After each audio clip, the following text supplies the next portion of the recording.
ఇప్పుడు చెప్పు. పావు కిలో వాకాయలు తీసుకొని ఇలా 4 పక్షాలు చేసుకొని దాంట్లో తెల్ల పప్పులన్నీ తీసి పడేసి కట్టి పెట్టుకోండి.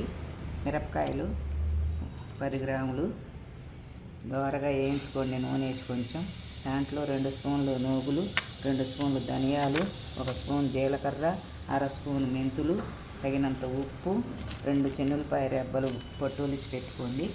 ఇవన్నీ దోరగా వేయించేసి ఇది నూనెలో మగ్గనిచ్చుకొని ఇవన్నీ తీసిన తర్వాత ఆ బాండీలో వేయండి. మగ్గిపోతాయి నూనెలో. ఇవన్నీ పొడి చేసేసుకొని మిక్సీలో ఇది కూడా వేసేసి చట్నీలాగా మిక్సీ వేసేసుకొని దాన్ని నువ్వుల నూనె కానీ శనగ నూనె పల్లి నూనె పెట్టి తిరగమాత పెట్టుకోండి. ఇంగువ, మిరపకాయలు, జీలకర్ర, ఆవాలు వేసి తిరగమాత పెట్టుకోండి. కరివేపాకు వేసుకొని బాగుంటుంది.